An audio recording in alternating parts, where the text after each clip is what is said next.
오늘 설교를 준비하면서 불현듯 미국에서 유학생활하던 시절이 생각이 났습니다. 하나님께서 제 유학생활을 인도해 주실 것이다 라는 분명한 응답을 받고 떠났습니다. 환율이 그때 920원이었습니다. 정말 샀죠. 2007년 1월달 환율이 920원이었는데 미국에 간 지 1년 반 만에 2008년도에 7월인가 8월달부터 환율이 조금씩 오르기 시작하더니 11월 달이 돼서 환율이 얼마가 됐냐면 1,500원이 됐습니다. 이렇게 이야기하면 여러분 이렇게 피부로 와닿지 않는데 그게 무슨 말이냐면 920원일 때는 한국에서 100만 원을 보내면 1,080달러가 됐습니다. 그런데 이 환율이 1,500원 올라가다 보니까 한국에서 100만 원을 보냈는데 미국에서 얼마를 받느냐? 660달러를 받는 겁니다. 다시 말하면 쉽게 이야기하면 우리 돈 100만 원이 갑자기 60만 원이 돼버린 겁니다. 그렇다고 해서 환율이 이만큼 올라갔으니까 뭐 한국에서 이제 이렇게 후원해 주시는 분들이 환율이 올라갔으니까 올라간 것만큼 더 보내야 되겠다. 그렇게 생각하시는 분 하나도 없습니다. 그냥 그렇게 보내주시는 거예요.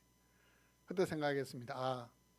4년을 생각하고 나갔는데 2년도 못 돼서 짐을 싸서 이제 한국으로 들어가야 되겠구나. 그렇게 생각을 했습니다. 그런데 참 신기한 것은 이렇게 돌아보니까 부족했는데 진짜 부족했어요. 진짜 부족했는데 이거 가지고 밥은 먹고 살겠나? 그렇게 생각했는데 하나님 살게 하시더라고요. 하나님이 공급해 주시더라고요. 돌아보면 그때가 하나님이 공급하시는 것을 체험하는 시간이었고 이 돌아보면 그때가 이렇게 신앙의 이 조미료 같은 시간이었어요. 맛이 막 떨어지려고 하면 하나님께서도 다른 손길을 통해서 공급해 주시는 것을 경험했습니다. 여러분 가나안 땅에 정착하려고 했던 이 아브라함에게 찾아온 이 기근도 어쩌면 하나님께서 아브라함의 믿음을 한번 테스트해보는 그런 시간이었습니다. 아브라함은 여호와의 말씀을 따라 700km가 넘는 먼 길을 여행해서 가나안 땅에 도착했습니다. 이방 민족들이 사는 가나안 땅 한가운데서도 유일신 하나님을 예배했습니다. 여러분 이게 쉬운 일 것 같습니까?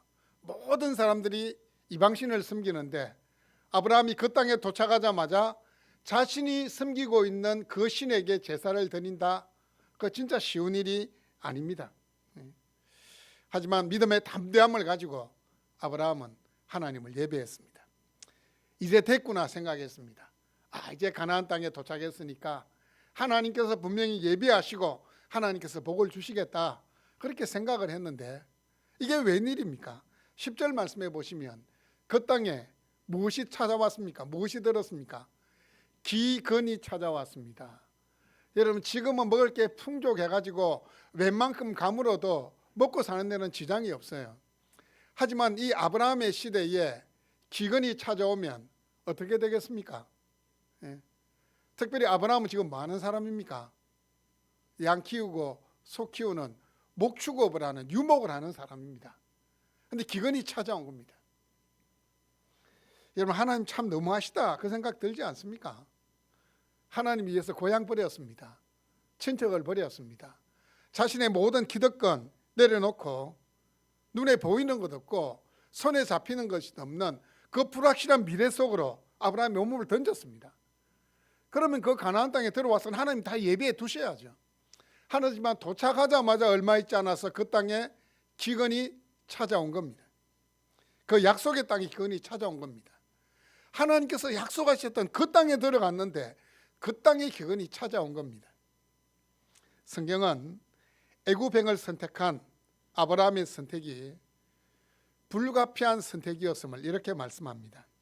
아브라함이 애굽에 거류하려고 거리로 내려갔으니, 여러분이 거류한다라는 이 말은 길에서 벗어난다는 거예요. 길을 걷고 있다가 길에서 벗어나는 것이 거류하는 거예요. 그리워하는 것이 무슨 뜻이라고요? 길에서 벗어난다고. 그러면 그리워한다는 것은 무슨 뜻입니까?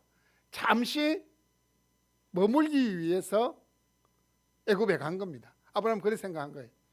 하나님이 나를 인도하신 곳은 약속의 땅 가나안이기 때문에 내가 애굽에 잠시 있다가 이 흉년이 끝나면 다시 돌아가리라. 그 마음으로 일단 애굽으로 내려간 겁니다. 그리고는 이는 그 땅에 기근이 심하였음이라 이렇게 부연 설명을 붙이고 있습니다.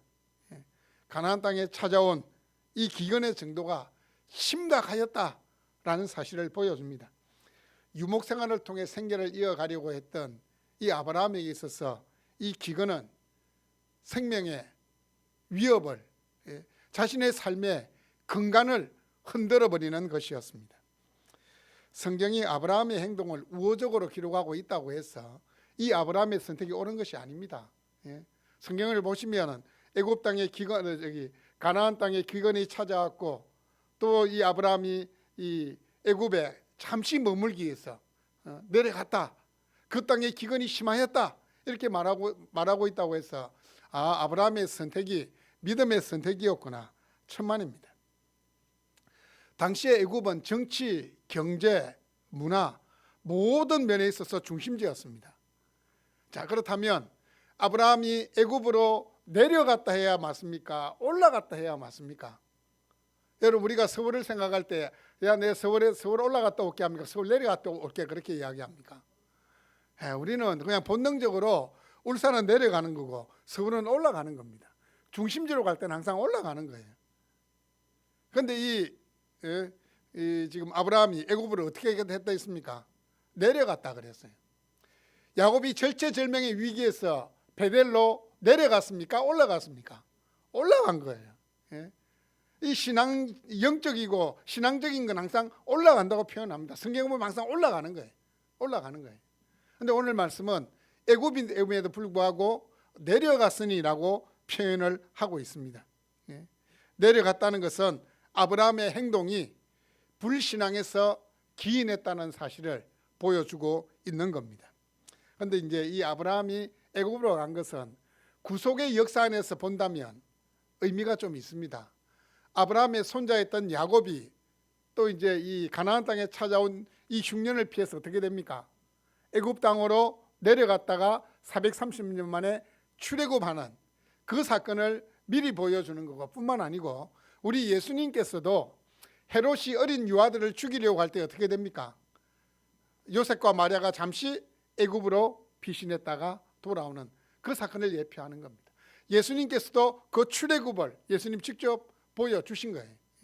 그 사건을 예표하는 것이 된다 이렇게도 말하지만 어쨌든 아브라함이 애굽행을 선택한 것은 불신앙에서 기인합니다. 왜냐하면 그 뒤에 보여주는 사건을 통해서도 우리가 그 사실을 확인할 수 있습니다. 여러분, 여호와의 말씀을 따라 하나님께서 약속하신 땅, 하나님께서 보여주시는 땅, 가나안 땅에 들어갔습니다. 하지만 그들을 반겨줄 것은 무엇이었습니까? 기근이었습니다. 아브라함을 기다리고 있는 것은 기근이었습니다. 우리 이렇게 질문을 던질 수 있습니다. 말씀을 따라 믿음을 따라 살아가는 길에도 고난은 찾아오는가? 여러분 어떻습니까? 말씀 따라 믿음 따라 살아가는 길에 고난이 찾아옵니까? 안 찾아옵니까? 당연히 찾아옵니다. 당연히 찾아옵니다. 약속의 땅에도 어려움이 있고 실패가 있습니다. 믿음으로 살려고 몸부림치고 포기하고 인내했지만 다니던 직장이 어려워져서 실직할 수 있습니다. 정직하게 사업하는데도 사업의 결과가 좋지 않아서 내가 이 사업을 접어야 되나 말아야 되나 고민하는 경우가 생깁니다. 우리가 키우는 자녀들도 독감에 걸릴 수도 있고 유행성 질병에 걸릴 수도 있어 또 어느 날 사고로 병원에 입원할 수도 있습니다. 뿐만 아니고 신앙생활을 오래 하다 보면 신앙생활에 회의가 찾아올 수도 있습니다. 왜 회의가 찾아오느냐? 이런 서운한 마음이 들기 때문입니다. 내가 세상 사람들처럼 이렇게 눈치 살피고 저렇게 눈치 살펴서 이것도 하고 저것도 하고 살았으면 내가 이렇게 고난당하는 게 덜 서운할 건데 덜 억울할 건데 그래도 나는 믿음으로 살려고 절제하고 끊고 주님만 바라보고 살았는데 어떻게 고난이 내가 똑같은 고난을 당할 수 있느냐? 그 마음 때문입니다. 누릴 거 다 누리다가 당하면 별로 억울하지는 않을 것 같습니다. 누군가 이런 상황에서 찾아와서 이렇게 이야기하면 내가 이렇게 살았는데 지금 이 고난을 당하고 있다. 어떻게 해야 되겠냐 이렇게 물으면 자신이 당하는 고난이 아니라면 저도 마찬가지일 것 같아요. 그럼에도 불구하고 약속을 붙잡고 인내하며 기도하십시오 이렇게 말해줄 수 있습니다. 하지만 그 고난을 자신이 당하게 되면 여러분 그 말이 위로가 될까요? 안 될까요? 별 위로가 안 됩니다. 모르겠습니다. 그분이 똑같은 고난을 당한 사람이라면 그 말을 했을 때 위로가 되겠지만 고난을 당해보지 않는 사람이 그럼에도 불구하고 하나님 약속 붙잡고 기도하십시오. 믿음으로 인내하십시오. 별로 위로가 되지를 않습니다. 자신에게 닥친 일이라면 자신이 했던 말처럼 행동하는 게 쉽지 않다는 겁니다. 여러분 역으로 제가 이렇게 한번 질문하겠습니다. 가나안 땅에 기근이 찾아왔는데 아브라함이 죽으면 죽으리라는 각오로 가나안 땅에 남았다고 한번 가정해 보십시다. 여러분 아브라함이 어떻게 됐을 것 같습니까? 아브라함이 데리고 있던 가축들 다 죽고 아브라함 빈털터리가 돼가지고 막 오도 가지도 못하는 그런 형편이 됐겠다 그런 생각이 드십니까? 어떻습니까 여러분? 물론 뭐 이 가정의 역사에는 사람이라는 가정이라는 만약이라는 게 없지만 애굽으로 내려갔다 불신앙이었으니까 이 아브라함이 나는 여기서 약속의 땅에 들어왔으니까 하나님 죽이려면 죽이고 하면 하나님 마음대로 하십시오. 뭐 이 찾아온 기근 하나님 알아서 하시겠죠 하고 하나님께 맡겼다면 여러분 어떻게 됐겠습니까? 저는 생각할 때 정말 어려웠을 거예요. 정말 죽을 만큼 힘들었을 거예요. 그럼에도 불구하고 하나님이 그 기간 동안 저는 아브라함을 보호해 주셨을 것이다 그렇게 생각합니다. 불가피한 환경이라 여기고 타협한 결과물이 바로 애굽으로 내려간 겁니다. 아브라함이 애굽행을 선택한 것이 믿음의 결과라면 적어도 11절과 13절의 내용은 없어야 되는 거예요. 아브라함이 정말로 믿음으로 선택했다면 그 내용은 없어야 돼요. 여러분 11절과 11절에서 13절 내용이 뭡니까? 아브라함이 애굽으로 내려갈 때 걱정거리가 하나 있었습니다. 어떤 걱정거리일까요? 자신의 아내 사라의 외모가 너무 빼어난 겁니다. 절세미인이에요. 절세미인. 자신의 아내의 미모로 인해서 자기가 죽을 수도 있겠다 그 생각이 들어요. 왜냐하면 이 고대 시대에는 특별히 애굽에서는 힘있고 돈이 있으면 남의 아내도 얼마든지 빼앗아 올 수 있는 이 법이 없는 시대였어요. 아브라함이 생각할 때에 자신의 아내가 너무 이쁘기 때문에 내가 남편이라 이야기했다가는 내가 죽겠다 그 생각이 든 겁니다. 여러분 믿음의 길을 포기하면 그 자리에는 두려움이 찾아옵니다. 염려가 비집고 들어옵니다. 믿음을 뒤로 밀어두면 뭐가 그 자리를 비집고 들어온다고요? 두려움이 찾아오고 염려가 찾아옵니다. 아브라함은 하나님보다 사람을 더 두려워했습니다. 하란에서 가나안으로 향하는 여정 가운데 함께하신 하나님께서 애굽 땅에서도 인도해 주실 것이다, 보호해 주실 것이다, 그 믿음보다는 인간적인 걱정이 앞선 겁니다. 잠언 29장 25절은 말씀합니다. 사람을 두려워하면 올무에 걸리게 되거니와 여호와를 의지하는 자는 안전하리라. 사람을 두려워하면 어떻게 된다고요? 올무에 걸립니다.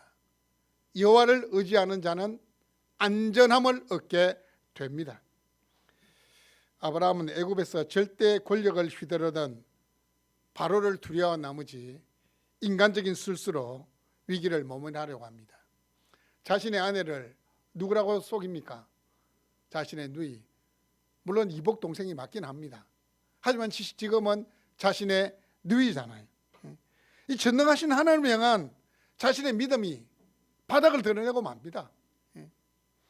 아브라함은 기근을 피해 내려가는 이 애굽인의 무자비하고 잔혹한 행동에 대해 이미 소문을 듣고 알고 있었기 때문에 남의 아내라고 할지라도 그냥 빼앗아 버리는 그 나라의 풍토를 알고 있었기 때문에 움츠러든 겁니다. 두려움이 찾아온 겁니다.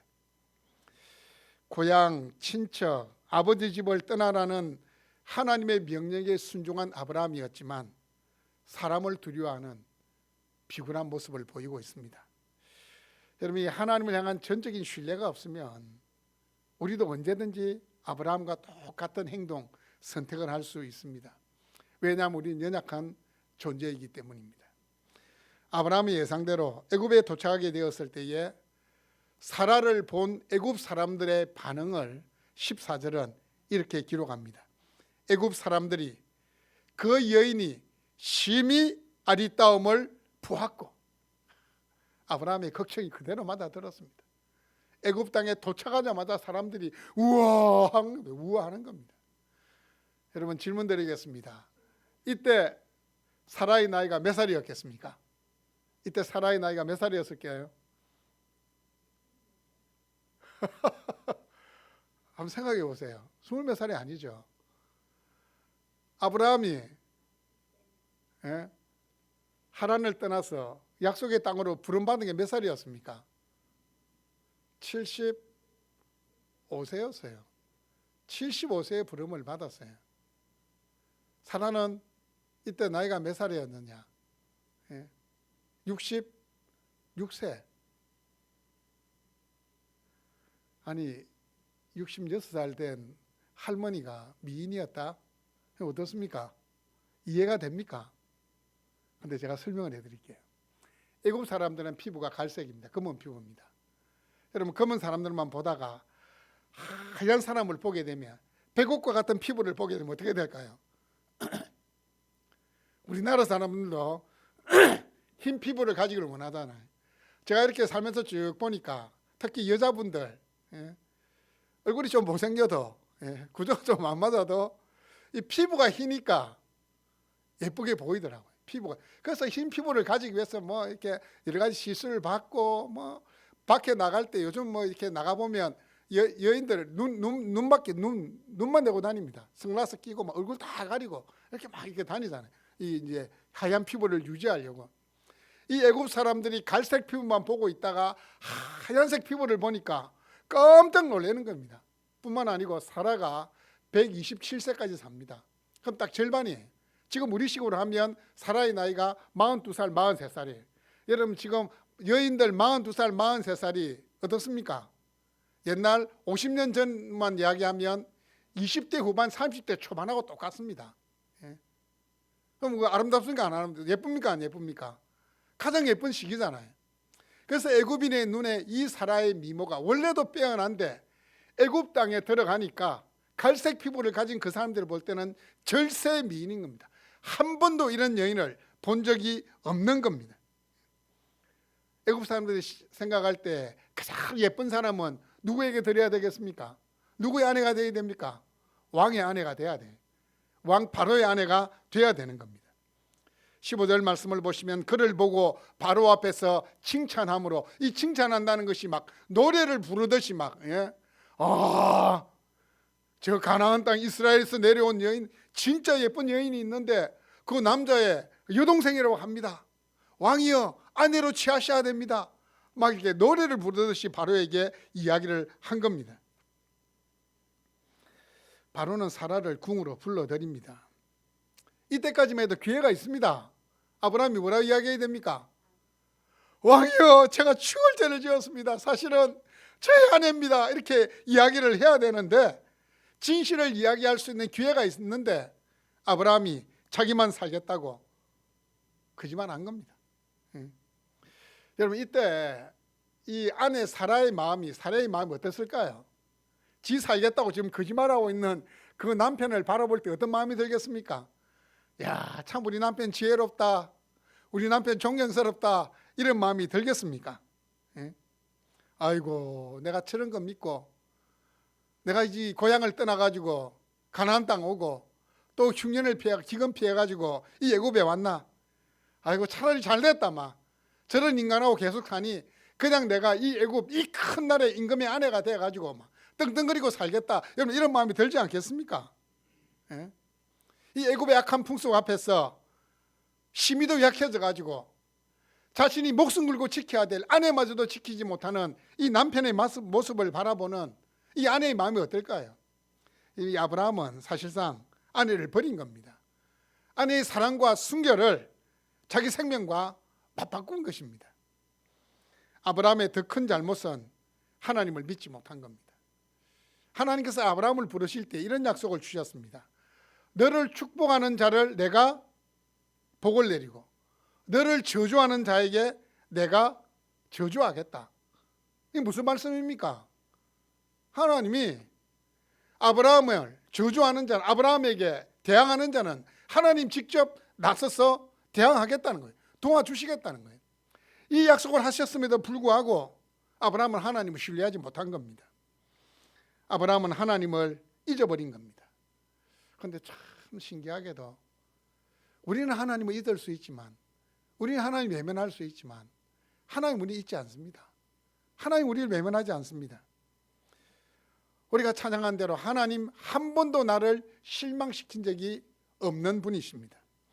자신의 목숨을 부지하기 위해서 아내를 버린 못난 아브라함이지만 하나님은 잊지 않으시고 위기 상황에 개입하십니다. 17절입니다. 여호와께서 아브라함의 아내 사레의 일로 바로와 그 집에 큰 재앙을 내리신지라. 큰 재앙을 내리신지라. 하나님께서는 이 바로가 언약의 자손들의 어머니가 될 사라를 건드리지 못하도록 적극적으로 개입하셨습니다.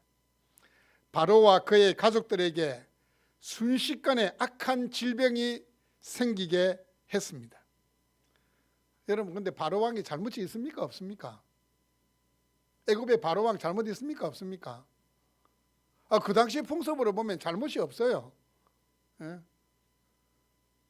아내도 아니고 누이라고 했으니까. 예? 믿음 없는 아브라함 때문에 지금 바로 왕이 곤욕을 치르고 있는 거냐. 마치 하나님의 명령을 어기고, 하나님의 명령을 어기고 다시스로 가는 배를 탔던 이 요나 때문에 배 안에 탔던 모든 사람이 곤욕을 치른 것처럼 아브라함의 믿음 없음 때문에 지금 바로의 집안이 곤욕을 치르고 있는 겁니다. 여러분, 언제나 역사의 중심에는 하나님이 계시고 또 하나님의 손에는 하나님의 자녀들이 있습니다. 하나님은 한 사람 아브라함을 위해 한 나라를 움직이십니다. 바로를 치셨다는 것은 그 애굽이라는 나라를 치신 겁니다. 하나님의 자녀가 잘못하면 여러분, 우리 주위에 있는 사람이 어려움을 겪습니다. 여러분, 그거 기억해야 돼. 예수 믿는 사람 잘못하면 우리 주위에 있는 사람이 힘들어져요. 반면 하나님의 자녀가 바로 서면 가정이 바로 서고 교회가 바로 서고 사회가 바로 서고 민족이 바로 서고 나라가 바로 섭니다. 우리나라가 도덕적으로 영적으로 약해지고 혼탁해지는 것에 1차적인 책임 누구에게 있겠습니까? 아이고, 저것들 때문에가 아닙니다. 나 때문입니다. 우리 때문입니다. 예수 믿는 우리 때문입니다. 세상이 어려울 때마다 우리 그리스도인들은 기도를 해야 되는데 누구의 가슴을 치며 기도해야 되냐면 자신의 가슴을 치면서 기도해야 됩니다. 하나님, 다 나 때문입니다. 나의 믿음 없음 때문입니다. 사랑하는 여러분, 여러분의 기도가 멈추어지면 온 땅이 힘들어진다는 사실을 기억하십시오. 여러분의 믿음이 약해지고 세상의 것에 변질이 되면 세상이 병들고 교회가 병듭니다. 여러분이 비틀거리면 온 세상이 비틀거립니다.